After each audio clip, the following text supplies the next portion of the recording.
Olá, eu sou Fernando Bezerra, aqui da coluna Portas da Percepção, há mais de 8 anos aqui no Rempadão, escrevendo textos, gravando vídeos para discutir o tema dos psicodélicos e da política de drogas. E hoje eu vim trazer um tema aqui que é o uso terapêutico da psilocibina, mais especificamente. Mas o que é psilocibina, né? A psilocibina, ela é o princípio ativo dos assim chamados cogumelos mágicos. São os cogumelos como o Psilocybe cubensis ou Psilocybe mexicana, entre outros, que vão provocar efeitos psicodélicos ou visionários. A psilocibina é um tipo de dimetiltriptamina, tal como nós encontramos, por exemplo, na ayahuasca. Mas a psilocibina, claro, tem sua diferença, né, em termos de duração, efeito, e ela é a NN, né, DMT, e ela não, quando se encontra com o nosso corpo, ela é metabolizada, nesse caso, em psilocina, que é a substância efetivamente que vai causar o efeito psicodélico, aquele efeito que vai gerar, então, uma viagem interior, um aprofundamento de si, né, ou um mergulho no inconsciente, no imaginário, nas nossas fantasias mais profundas, né, e podendo levar, como diz Huxley, né, ao céu ou ao inferno. Ele falava, né, sobre o termo psicodélico, né, que vem de psique, mente, alma, ou delos, ou delende, manifestação, a manifestação da alma. Ele brincava com Humphrey Osmond numa troca de cartas. To Faton Hell or Soar Angelic, take a pinch of psychedelic, né, para cair do inferno ou soar angélico, toda uma pitada de psicodélico.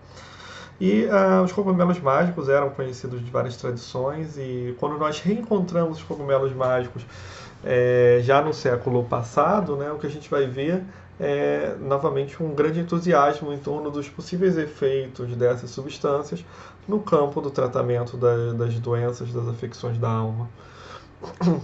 E isso, claro, vem conjunto, né, com o uso do LSD naquele momento histórico.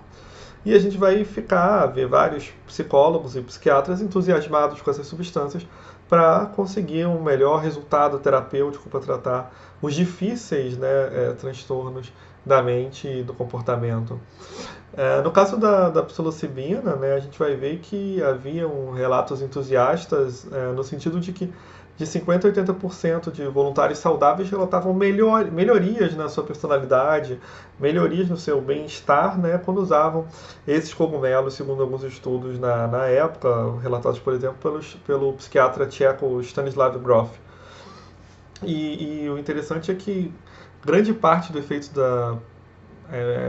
da psilocibina em psicoterapia, que tem sido estudado muito nos últimos aí 17 anos mais ou menos, né, é que ele é proporcionado por essas experiências que vão ser chamadas tipo místicas, né, por assim dizer, que são experiências, por exemplo, que vão falar do inefável, de uma outra sensação de espaço-tempo que é vivenciada, mas tem um ponto que é muito, muito importante, que esse tipo de experiência tipo mística, que é uma experiência que toca no campo do sentido. E o que pode ser mais importante, né, na nossa vida, na nossa experiência, do que a produção de sentido. Então, suportar realidades duras, né, está muito ligado a essa produção de sentido. Né? Quando a gente tem o sentido para viver, a gente suporta muitos como, né, viver. E esse contato, essa sensação, né, que a experiência de psilocibina passa, de uma certa comunhão com o outro, de uma comunhão também com a realidade, com uma experiência para além do meu ego, para além do meu corpo, ou usando aí um dialeto junguiano, né, um conceito junguiano, melhor falando, a gente teria essa experiência do inconsciente coletivo, mais propriamente, né? A gente sentir o luminoso, sentir um afeto muito, muito intenso com essas experiências e ter a possibilidade de lidar com aquilo que nós não alcançamos com a nossa consciência ordinária e, portanto, ter o potencial de ampliar o campo da consciência. Daí que é tão importante nas psicoterapias psicodélicas exatamente integrar aquela experiência depois do uso do psicodélico. No caso da psilocibina, tem grandes estudos que estão sendo feitos, muito promissores, e tal como acontece com o MDMA, né, que está muito perto de ser regulado pelos órgãos de controle, por exemplo, a FDA nos Estados Unidos. A previsão de 2021, a gente tem o MDMA já podendo ser usado em clínica, né, para o tratamento de estresse pós-traumático, e em breve, muito em breve, talvez a gente veja a psilocibina numa situação semelhante à do MDMA, e está caminhando de fato para isso, né? E aí a gente pode ver alguns estudos muito interessantes com a psilocibina. Um exemplo é o estudo com depressão feito por um pessoal da Inglaterra, né? Por exemplo, o Carhart Harris, que fez um estudo aberto, que não teve controle placebo nesse caso, mas é um estudo muito interessante, na verdade mais de um, observando que justamente em depressões refratárias, quer dizer, depressão já é difícil tratar, né? E muitas vezes a pessoa acaba novamente tendo pouco impacto de alguns tipos de medicamento ou psicoterapia e novamente recaindo, ou então não conseguindo uma melhoria dos seus sintomas depressivos. Então ele pegou depressões realmente graves e o resultado foi muito bom, assim, considerando não era panaceia, né? Não é uma panaceia, mas os resultados foram muito bons. Por exemplo, a gente teve, depois de 3 meses, 42% das pessoas não tinham mais diagnóstico de depressão, e mais de 60% teve uma melhoria que foi mantida durante esse período, né? E o incrível é que 100% das pessoas tiveram pelo menos algum nível de redução no score do humor depressivo, o que é muito significativo. Então é certamente um tratamento que, continuando as pesquisas, ampliando para as pesquisas com placebo, mais controladas, né? Eu acho que a gente tem tudo aí para ter um grande campo de tratamento para depressão também, que vai nos ajudar. Já temos a ketamina no campo das terapias psicodélicas, e a psilocibina vem aí, então, também contribuir para esse campo. O que dá para ver muito bem, por exemplo, pelos 92 pacientes que já foram tratados com doenças terminais e que apresentavam sintomas de ansiedade ou depressão e que receberam um suporte terapêutico, uma psicoterapia aliada ao uso da psilocibina.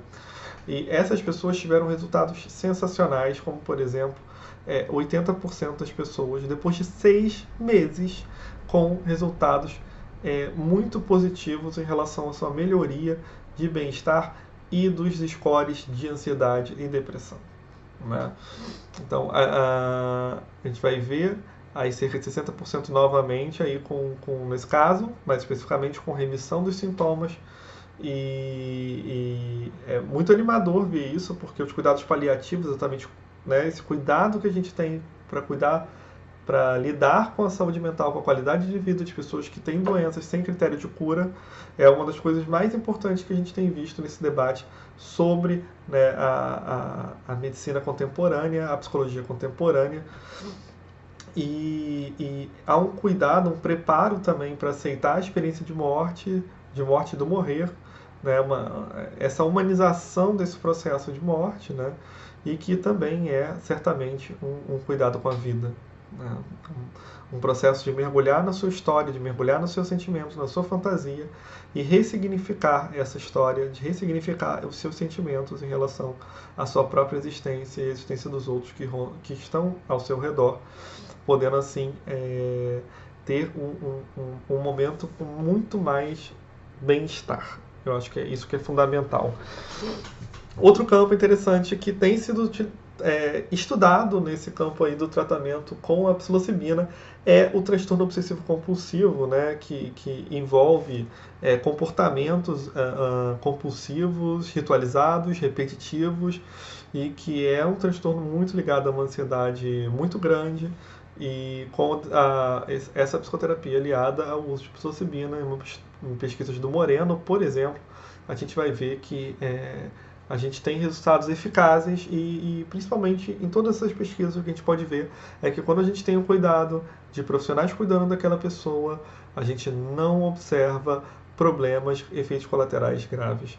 A gente observa que a psilocibina consegue, nesse campo terapêutico, ter muita segurança clínica, até porque não é, em princípio, não é uma substância que causa dependência, ou tem um potencial de dependência muito, muito baixo.